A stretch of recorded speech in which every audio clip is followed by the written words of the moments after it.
Earlier this year, I got to check out the Omen 15 from HP, and I remember the title of the video being the best Ryzen laptop that you can buy at the time, of course. The price was also pretty competitive, but you also have to remember that that machine came with a Zen 2 CPU, the 4800H, and a RTX 2060 Max-Q GPU. Now, there were some issues with availability, and in some regions, the specs that you get weren't necessarily worth the money. It was right around the time that AMD launched the Ryzen 5000H series and NVIDIA coming out with the RTX 30 series GPUs for laptops.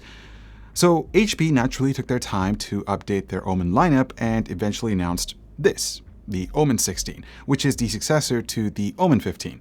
Now, there are two versions for 2021. The first one comes with an Intel CPU and RTX graphics, and the second one, which I have over here, comes with a Ryzen CPU and a Radeon mobile GPU. So what does that mean? Well, it's an Advantage Edition. If you recall, a few months ago, we evaluated the performance of AMD's RX 6800M, which is their flagship offering, and it was very competitive with the RTX 3080 and 3070 series from NVIDIA. This, on the other hand, comes with a lower-end RX 6600M. So we were really curious to see what it brings to the table. But here's the thing. I had high expectations for the Omen 16, but I was actually a little bit let down after I started using this thing for a while. So let me explain, but first, we gotta take care of some bills.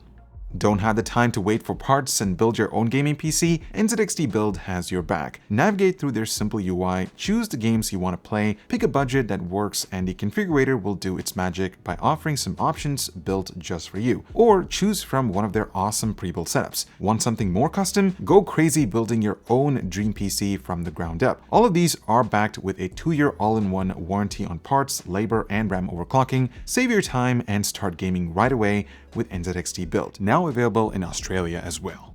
Okay, so there's only one spec available for the AMD version, and it's going to cost you a little less than $1,500. Now for that, you get a Ryzen 7 5800H, 16GB of RAM, a terabyte NVMe SSD, an RX 6600M, and a 16-inch 1080p display. And the good news is that you can actually buy it right now. Like literally, an AMD laptop with a Ryzen CPU and a Radeon mobile GPU. That's crazy. I'll leave a link down below if you're interested. But here's a catch.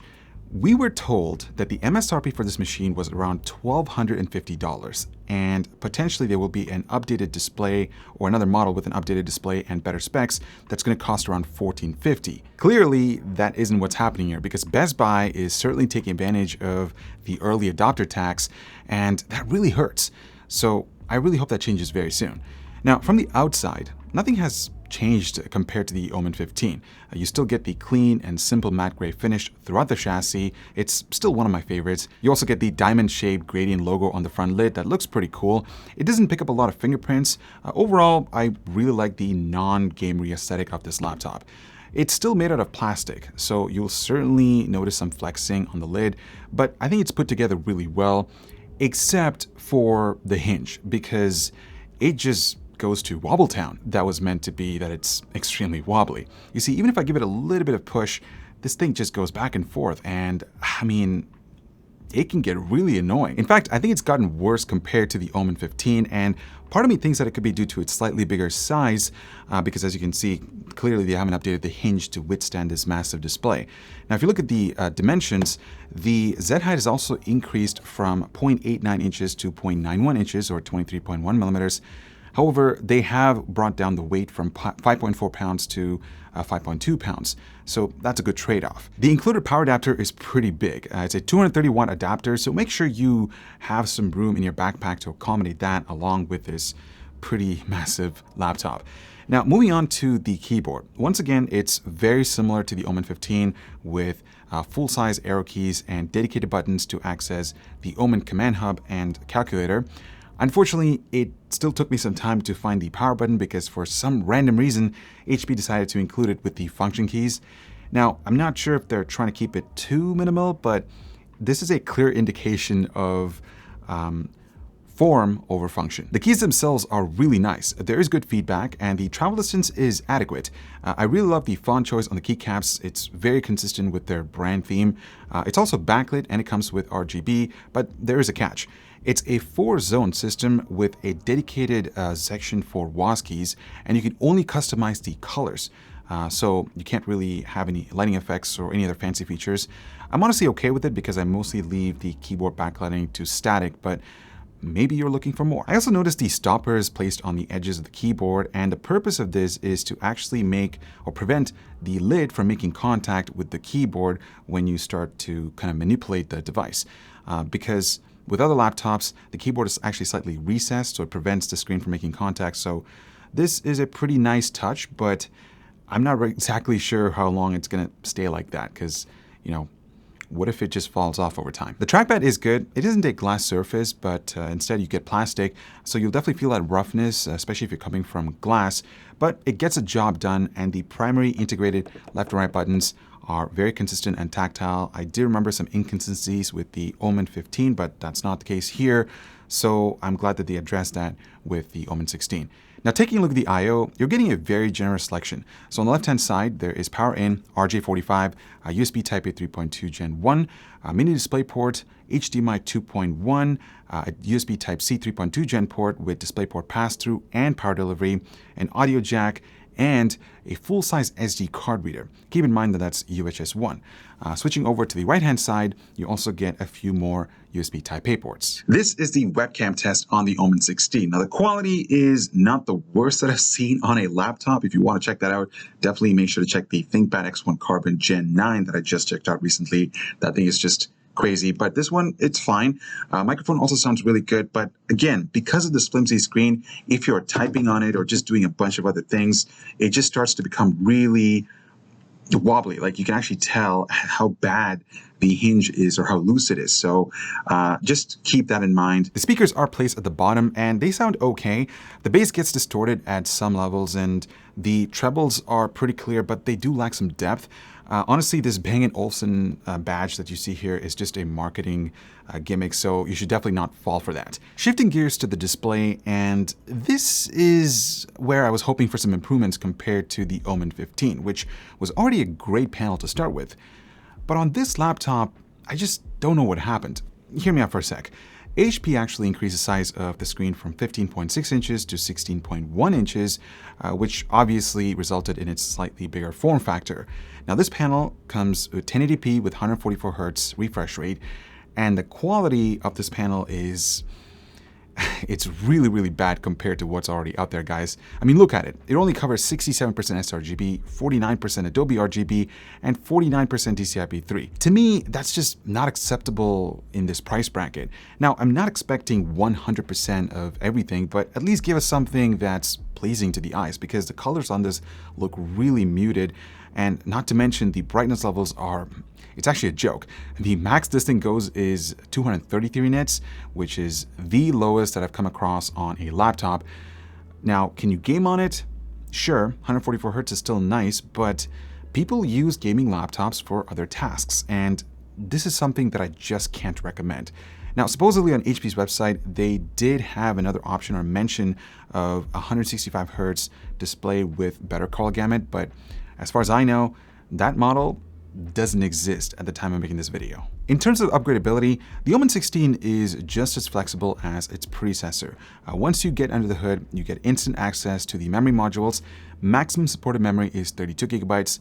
The primary NVMe SSD is right over here, and the drive speeds are actually really fast. I got over 3.5 gigabytes per second on read and around 2.8 gigabytes per second on write. There is an extra M.2 slot for storage expansion. Now, one of the Omen 16's main weaknesses is its battery size when compared to some competing laptops. Despite having a 16-inch frame and not being thin, it has a pretty small 70 watt-hour unit, and obviously that means less battery life than something like the Legion 5 Pro and G15. But there's got to be something else going on here, because if you look at the Slim 7, it's also got a 70 watt-hour battery and a 5800H, but it's way ahead here. And no, it isn't some background processes either, because the Omen 16 didn't come with any bloatware services other than HP's own command hub and stuff like that. Here's my best guess about what's going on here. It could be a driver issue causing the RX 6600M to not handle idle tasks off to the integrated GPU. Or it might be something else like the processor not going into an idle state. We've talked to HP and AMD about this, and they're in the process of diagnosing, so hopefully there's going to be a driver fix soon, so stay tuned for that. The reason why I think the GPU is a problem here is because of this. Our heavy load test doesn't put any load on the graphics, but the Omen still trails the pack. If CPU power management was the cause, the Omen 16 should be right up there with the Slim 7. Now, there are two power profiles that have come with this laptop, and honestly, it could have come with only one because that's how little difference there is between the two, at least from a CPU perspective. During the Maya load test, both balanced and performance presets had package power results that averaged around 67 watts, and the variation between these two presets was less than half a watt. 67 watts is pretty decent for a Ryzen 7 5800H, and it's the same as we saw on the Legion Slim 7.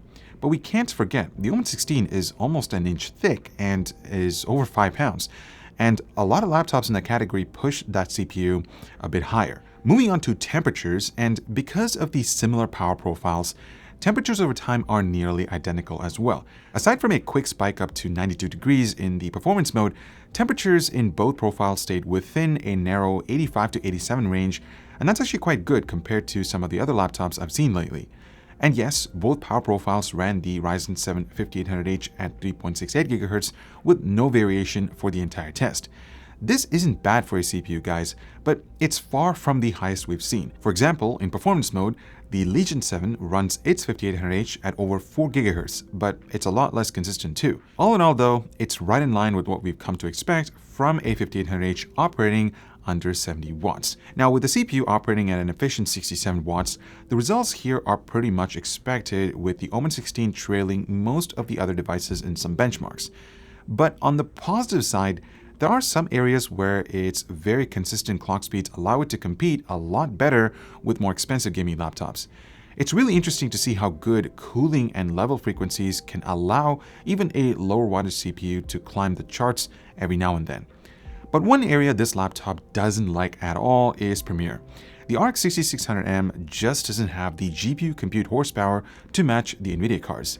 We sort of saw this happening with the Strix G15's RX 6800M, but this proves that if you're using Premiere a lot, the RTX 3000 series might be the best way to go. Resolve, on the other hand, looks a whole lot better, mostly because AMD's found some secret driver sauce to make their GPUs run through renderings like crazy fast.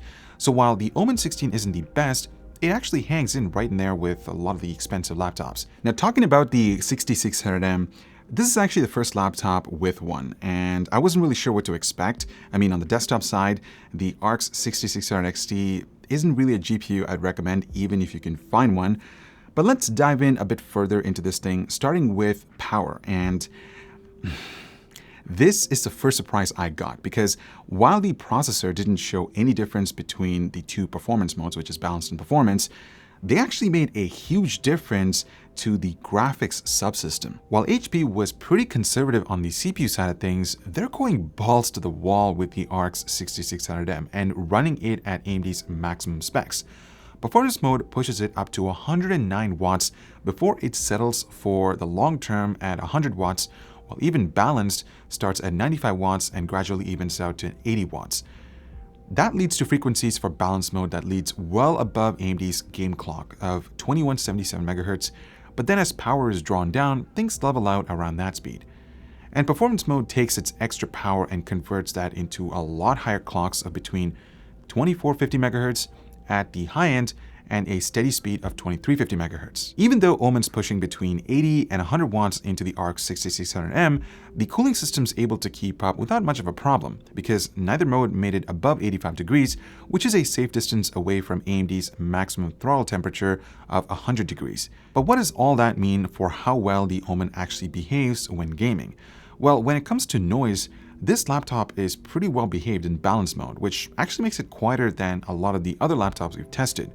On the other hand, it does get a bit loud in performance, but the fans never run at their full speed. The interesting thing about this is when I put the Omen 16 under a full CPU load, everything stayed a lot quieter than I expected. So it seems like Omen wanted to squeeze every ounce of performance out of the RX 6600M, so the fan profiles are designed to prioritize its cooling. I mean, remember, it's running at a pretty constant 100 watts. and that's right up at AMD's upper limit. The other focus was obviously to optimize cooling, to make sure exterior temperatures were well managed too. And that's exactly what's happening here. The WASD area is the coolest of the entire keyboard, so you won't have to worry about your fingers baking while gaming. Also, most of the hot air is exhausted out the back. But if you're right-handed, keep in mind that there's a small vent that blows onto your mouse hand. It doesn't push all that much air, but you'll certainly be able to feel it. So now let's head into gaming results. Now, as we go through these, remember, this laptop officially costs about $1,250, provided you can actually find it for that price. Even if you pay the premium Best Buy's charging for it, it's still the lowest price model in these charts. And knowing that, the combination of a 6600M and 5800H makes it an amazing good value for gaming. In most cases, the 6600M matches or beats the RTX 3060, operating at similar speeds, and in some games, it even comes close to matching a 100-watt RTX 3070. As a matter of fact, its 1% lows are right up there with some of the fastest gaming laptops we've tested. It's pretty obvious AMD is really trying to push the RX 6600M series as a more affordable alternative to the RTX 3000 series for notebook companies who are using Ryzen CPUs. In situations like this, it works really, really well. So I think it's time to wrap up my thoughts on the Omen 16. And guys, this laptop was designed from the ground up to deliver the best possible price to performance ratio for gaming. Even though this was the lowest priced laptop in our charts, it actually competed against devices that cost hundreds more. You see, when a company decides to jam that kind of performance into a sub $1,500 laptop, you'd expect them to cut somewhere. But with this one, you aren't sacrificing on build quality, port selection, or even storage space to get there. It's that terrible display. Unfortunately, on the model that I have over here, you are giving up on screen quality, and that's a shame since there is a version of the Omen 16 with a better Quad HD 165Hz display, but that doesn't exist, at least at the time of making this video. I just think it's really disappointing considering the other options out there. Also, this wobbly screen, it can get really annoying, especially when you start to type on it. I also really wished if they gave the RGB lighting a little bit more features like, different effects, because I know some people care about that stuff. The only other glaring hiccup was battery life, but obviously that's something that can be fixed through a software or BIOS patch. And with the teams over at Omen and AMD looking into things, hopefully there'll be a fix very soon. So on that note, thank you so much for watching. I hope you were able to take away everything that you needed to know about the HP Omen 16. Let us know what you guys think about this all AMD laptop from HP. I'm curious to know, would you actually consider this or consider buying this? I've said consider like 50 times because of this flimsy screen. Let me know. I think I'm gonna have a moment right now, but before I do, spend responsibly, folks.